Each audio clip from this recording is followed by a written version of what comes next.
Assalamualaikum warahmatullahi wabarakatuh. Berjumpa lagi dengan saya Hafid Property. Kali ini saya berada di perumahan Green Park Residen. Lokasi tepatnya di daerah Gedangan, Sidoarjo. Nah, ini suasana lingkungan perumahannya cukup asri dan nyaman ya teman-teman. Nah, yang kita lihat di depan ini merupakan gerbang utama dari perumahan Green Park Residen. Dari mulai klaster pertama sampai klaster kedua yang sudah terpenuhi. Perumahan ini mengusung konsep klaster ya. Jadi di dalam satu perumahan ada beberapa klaster dan masing-masing klaster itu ada pos penjagaan security-nya yang dijaga selama 24 jam penuh. Tentu memberikan keamanan dan kenyamanan bagi warga sekitar perumahan.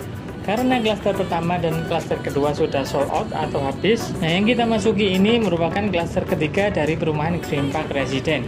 Dan perumahan ini juga mempunyai fasilitas yang cukup lengkap, mulai dari pos keamanan security, banyak area hijau, terdapat sarana ibadah, dan playground. Yang tidak kalah pentingnya adalah ruas jalan di depan rumah.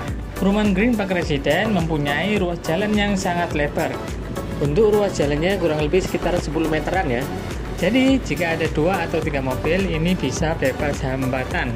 Di samping itu perumahan ini juga dekat dengan berbagai sarana publik, dekat dengan sarana kesehatan seperti puskesmas atau rumah sakit, dan dekat dengan sarana pendidikan baik swasta maupun negeri ada semua ya teman-teman.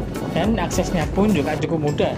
Karena lokasi perumahan ini terletak di daerah Gedangan, tentu lokasinya juga dekat dengan Bandara Juanda teman-teman. Jarak tempuhnya hanya sekitar 20 menit. Dan perlu teman-teman ketahui, perumahan yang terletak di area Gedangan ini merupakan salah satu perumahan yang paling diminati banyak orang karena kemudahan akses yang dekat dengan berbagai sarana publik. Tentu membuat perumahan di area Gedangan selalu naik dengan signifikan dari tahun ke tahun. Nah, akhirnya kita sudah sampai. Di depan kita ini merupakan tipe 49 dengan luas tanah 133 meter persegi. Ruas jalan di depan rumah juga cukup lebar ya, seperti yang kita lihat tadi, yaitu sekitar 10 meteran. Jadi cukup luas untuk simpangan 3 mobil sekalipun. Untuk unit ini stoknya tinggal 1 ya teman-teman. Posisinya pun juga cukup strategis ya. Rumah pojok yang berdampingan dengan fasilitas umum dari perumahan, yaitu taman. Jadi kalau pagi atau sore hari bisa buat jalan-jalan. Karena rumah pojok, jadi di sebelahnya ini ada kelebihan tanah kurang lebih sekitar 2 kali 14 meter ke belakang. Jika kita perhatikan untuk posisi rumah ini lebih tinggi daripada jalan, jadi bebas banjir. Untuk carport di depan ini kurang lebih sekitar 3 kali 5 meter.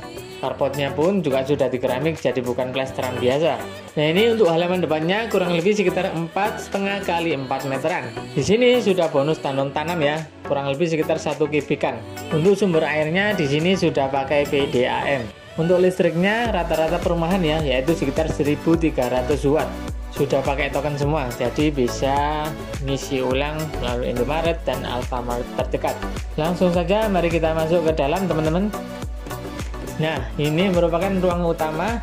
Dimensinya kurang lebih sekitar 3 kali 4,5 meteran. Jadi cukup luas ya teman-teman. Plafonnya juga cukup tinggi, kurang lebih sekitar 4 meter. Jadi cukup baik untuk sirkulasi udara di dalam ruangan.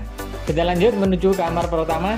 Nah, untuk kamar pertama ini dimensinya kurang lebih sekitar 3 kali 3 meteran. Sudah tersedia jendela juga yang mengarah ke jalan untuk sirkulasi udara dan pencahayaan ke dalam ruangan.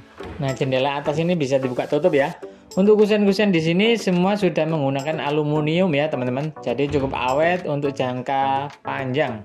Dan untuk pintu kamar-kamarnya menggunakan pintu double triplek. Kita lanjut menuju kamar kedua. Kamar kedua ini dimensinya kurang lebih sama dengan kamar pertama yang tadi, yaitu kurang lebih sekitar 3 kali 3 meteran. Sudah tersedia jendela juga yang bisa dibuka tutup untuk pencahayaan dan sirkulasi udara ke dalam ruangan. Nah, di belakang kamar kedua ini masih ada sisa lahan yang cukup luas. Kita lanjut menuju ke kamar mandi. Kamar mandinya ini terletak di depan ya teman-teman, jadi di samping ruang utama atau ruang tamu. Nah, untuk kusen dan pintu kamar mandinya ini menggunakan PVC ya. Di dalam kamar mandi ini sudah tersedia bak mandi dan kloset duduk otomatis. Untuk dimensinya kurang lebih sekitar 1,5 kali 1,5 meter. Kamar mandinya sudah porselenan semua ya. Kita lanjut ke belakang teman-teman. Nah, di belakang ini masih ada sisa lahan yang cukup luas, yaitu kurang lebih sekitar 4,5 kali 9,5 meter. Jadi teman-teman bisa manfaatkan untuk ruang kamar lagi atau taman ataupun yang lainnya. Kalaupun teman-teman mau ngedek atau meninggikan bangunan di area belakang ini bebas ya. Jadi tidak ada larangan kecuali dilarang mengumpat tampak depan rumah. Itu khusus untuk yang pembelian KPR. Kalau untuk pembelian tunai bebas. Nah, ini untuk meja dapurnya terletak di belakang ya. Jadi masih di area terbuka. Jadi teman-teman nantinya ini bisa ditutup sendiri. Nah, yang terakhir harganya ini kurang lebih sekitar 700-an sekian ya. Untuk yang KPR DP minimal 5%. Sudah free PPN, free AJB, dan biaya balik nama sertifikat. Jadi untuk yang KPR nanti kita bantu proses. Jadi teman-teman hanya perlu menyiapkan berkasnya saja. Mungkin itu saja yang bisa saya sampaikan. Barangkali teman-teman atau Bapak Ibu ada yang berminat bisa hubungi kontak yang ada di dalam deskripsi atau kontak WA di pojok video ini. Tetap dukung channel kami dengan menekan tombol like, komen, dan subscribe. Terima kasih sudah menyaksikan video kami sampai akhir dan sampai jumpa di video-video selanjutnya. Salam!